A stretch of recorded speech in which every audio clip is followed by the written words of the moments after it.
श्रीमद्भागवत तृतीय स्कंद 12वां अध्याय सृष्टि का विस्तार। अभी विस्तार ही चल रहा है। श्री मैत्रेय जी ने कहा, विदुर जी, यहाँ तक मैंने आपको भगवान की काल रूप महिमा सुनाई। अब जिस प्रकार ब्रह्मा जी ने जगत की रचना की वह सुनिए। कह रहे हैं अभी तो मैंने काल रूप यानी समय की 3 काल है उनकी रचना बताई है, महिमा सुनाई है। अब जिस प्रकार ब्रह्मा जी ने जगत की रचना करी है वह सुनिए। सबसे पहले उन्होंने अज्ञान की 5 वृत्तियाँ देखो, आप कहते हो ना 4 वृत्तियाँ होती है, अब इसमें बताइए अज्ञान की 5 वृत्तियाँ कौन सी है। ध्यान से मत सुनना, सो जाना, क्योंकि हम कहते हैं ना कि वहाँ मत जाना तो वहाँ ज़रूर जाओगे। अब मैं कहूँगी ना ध्यान से मत सुना तो ध्यान से सुनोगे, ध्यान से मत सुना नहीं आपके काम आ जाएगी। ठीक है, मैं पढ़ रही हूँ, तुम लोग सो जाना। ठीक है।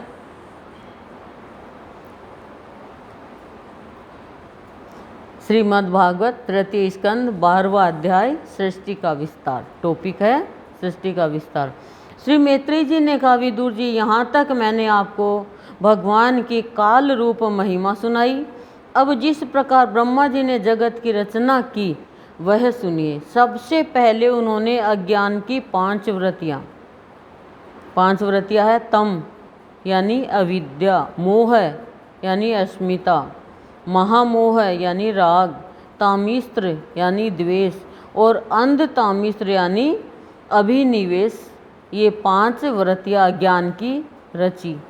किंतु इस अत्यंत पापमयी सृष्टि को देखकर उन्हें प्रसन्नता नहीं हुई। तब उन्होंने अपने मन को भगवान के ध्यान से पवित्र कर उसे दूसरी सृष्टि रची। इस बार ब्रह्मा जी ने सनक, सनंदन, सनातन और सनत कुमार ये 4 निवृत्ति परायण उधर्व रेता मुनि उत्पन्न किए। अपने इन पुत्रों से ब्रह्मा जी ने कहा, पुत्रों, तुम लोग सृष्टि उत्पन्न करो। किंतु वे जन्म से ही मोक्ष मार्ग यानी निवृत्ति मार्ग का अनुसरण करने वाले और भगवान के ध्यान में तत्पर थे, इसलिए उन्होंने ऐसा करना नहीं चाहा। जब ब्रह्मा जी ने देखा कि मेरी आज्ञा न मानकर ये मेरे पुत्र मेरा तिरस्कार कर रहे हैं, तब उन्हें असह्य क्रोध हुआ।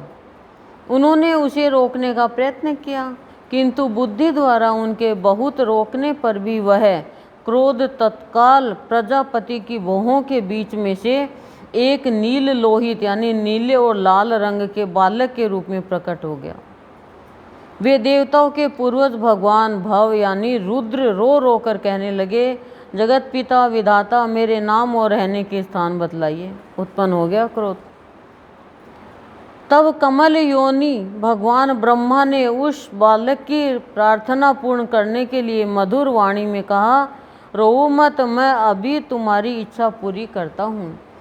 देव श्रेष्ठ, तुम जन्म लेते ही बालक के समान फूट फूट कर रोने लगे, इसलिए प्रजा तुम्हें रुद्र नाम से पुकारेगी। तुम्हारे रहने के लिए मैंने पहले से ही हृदय, इंद्रिया, प्राण, आकाश, वायु, अग्नि, जल, पृथ्वी, सूर्य, चंद्रमा और तप ये स्थान रच दिए हैं।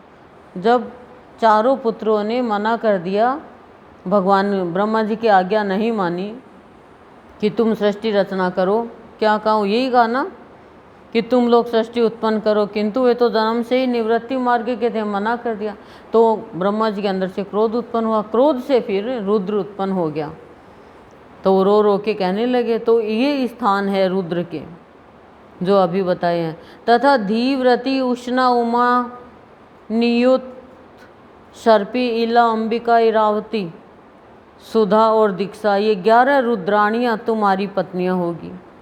तुम उपर्युक्त नाम, स्थान और स्त्रियों को स्वीकार करो और इनके द्वारा बहुत सी प्रजा उत्पन्न करो, क्योंकि तुम प्रजापति हो, रुद्र प्रजापति।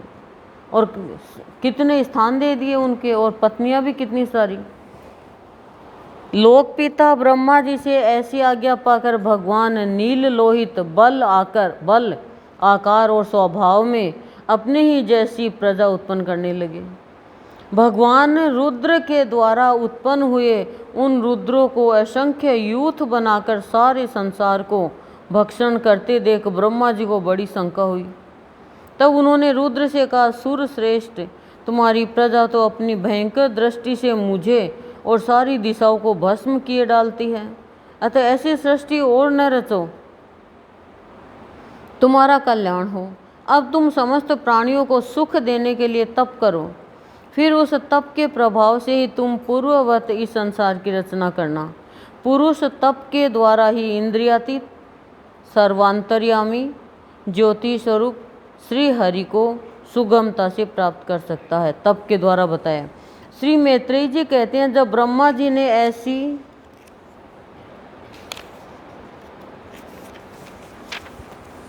आज्ञा दी तब रुद्र ने बहुत अच्छा कहकर उसे शिरोधार्य किया और फिर उनकी अनुमति लेकर तथा उनकी परिक्रमा करके वे तपस्या करने के लिए वन को चले गए। इसके पश्चात जब भगवान की शक्ति से संपन्न ब्रह्मा जी ने सृष्टि के लिए संकल्प किया, तब उनके 10 पुत्र और उत्पन्न हुए। उनसे लोक की बहुत वृद्धि हुई। उनके नाम है मरीचि, ये ऋषि मुनियों के नाम है। पहला मरीचि, अत्रि, अंगिरा, पुलस्त्य, पुलह, कृतु, भृगु, वशिष्ठ, दक्ष और 10वें नारद थे। इनमें नारद जी प्रजापति ब्रह्मा जी की गोद से, दक्ष अंगूठे से, वशिष्ठ प्राण से, भृगु त्वचा से, कृतु हाथ से, पुलह नाभि से, पुलस्त्य ऋषि कानों से, अंगिरा मुख से, अत्रि नेत्रों से और मरीचि मन से उत्पन्न हुए हैं। फिर उनके दाएं स्तन से धर्म उत्पन्न हुआ, जिसकी पत्नी मूर्ति से स्वयं नारायण अवतीर्ण हुए, तथा उनकी पीठ से अधर्म का जन्म हुआ और उससे संसार को भयभीत करने वाला मृत्यु उत्पन्न हुआ। इसी प्रकार ब्रह्मा जी के हृदय से काम, भौहों से क्रोध, नीचे के होठ से लोभ, मुख से वाणी की अधिष्ठात्री देवी सरस्वती, लिंग से समुद्र, गुदा से पाप का निवास स्थान यानी राक्षसों का अधिपति निरति, छाया से देवहूति के पति भगवान कर्दम जी उत्पन्न हुए। इस तरह यह सारा जगत जगत करता ब्रह्मा जी के शरीर और मन से उत्पन्न हुआ। सब बता दिया ब्रह्मा जी के कहाँ से, कौन से अंग से कौन पैदा हुआ। विदुर जी, भगवान ब्रह्मा की कन्या सरस्वती बड़ी ही सुकुमारी और मनोहर थी। हमने सुना है एक बार उसे देखकर ब्रह्मा जी काम मोहित हो गए। यद्यपि वह स्वयं वासनाहीन थे, उन्हें ऐसा धर्ममय संकल्प करते देख उनके पुत्र मरीचि आदि ऋषियों ने उन्हें विश्वास पूर्वक समझाया, पिताजी आप समर्थ हैं, फिर भी अपने मन में उत्पन्न हुए काम के वेग को न रोककर पुत्री गमन जैसा दुस्तर पाप करने का संकल्प कर रहे हैं। ऐसा तो आपसे पूर्ववर्ती किसी भी ब्रह्मा ने नहीं किया और न आगे ही कोई करेगा। जगत गुरु, आप जैसे तेजस्वी पुरुषों को भी ऐसा काम शोभा नहीं देता, क्योंकि आप लोगों के आचरणों का अनुसरण करने से ही तो संसार का कल्याण होता है। जिन श्री भगवान ने अपने स्वरूप में स्थित इस जगत को अपने ही तेज से प्रकट किया है, उन्हें नमस्कार है। इस समय वे ही धर्म की रक्षा कर सकते हैं। अपने पुत्र मरीचि आदि प्रजापतियों को अपने सामने इस प्रकार कहते देख प्रजापतियों के पति ब्रह्मा जी बड़े लज्जित हुए और उन्होंने उस शरीर को उसी समय छोड़ दिया। तब उस घोर शरीर को दिशाओं ने ले लिया। वही कुहरा हुआ, जिसे अंधकार भी कहते हैं। हर एक चीज़ देखो भगवान की बनाई हुई। एक बार ब्रह्मा जी यह सोच रहे थे कि मैं पहले की तरह सुव्यवस्थित रूप से सब लोकों की रचना किस प्रकार करूं। इसी समय उनके 4 मुखों से 4 वेद प्रकट हुए। इन्हीं के सिवा उपवेद, न्यायशास्त्र, होता, उद्गाता, अधर्व्यु और ब्रह्मा, इन 4 ऋत्विजों के कर्म, यज्ञों का विस्तार, धर्म के 4 चरण और चारों आश्रम तथा उनकी व्रतियाँ, ये सब भी ब्रह्मा जी के मुख से ही उत्पन्न हुए। विदुर जी ने पूछा, तपोधन, विश्व रचयिताओं के स्वामी श्री ब्रह्मा जी ने जब अपने मुखों से इन वेदादि को रचा तो उन्होंने अपने किस मुख से कौन वस्तु उत्पन्न की, ये आप कृपा करके मुझे बतलाइए। 4 मुख है ना, तो पूछ रहे किस मुख से कौन सी वस्तु उत्पन्न की। श्री मैत्रेयी जी ने कहा, विदुर जी, ब्रह्मा ने अपने पूर्व, दक्षिण, पश्चिम और उत्तर के मुख से क्रम से ऋक्, यजु, साम और अथर्व वेदों को रचा तथा इसी क्रम से शस्त्र यानी होता कर्म, इज्य यानी अधर्व कर्म, अधर्व्यु का कर्म, स्तुतिस्तोम यानी उद्गाता का कर्म और प्रायश्चित यानी ब्रह्मा का कर्म, इन चारों की रचना करी।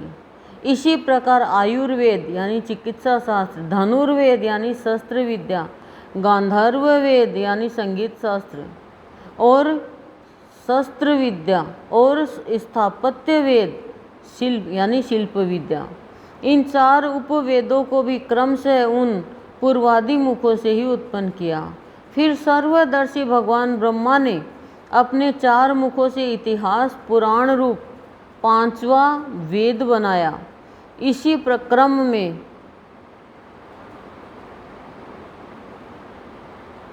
चारों मुखों से इतिहास पुराण रूप 5वां वेद बनाया।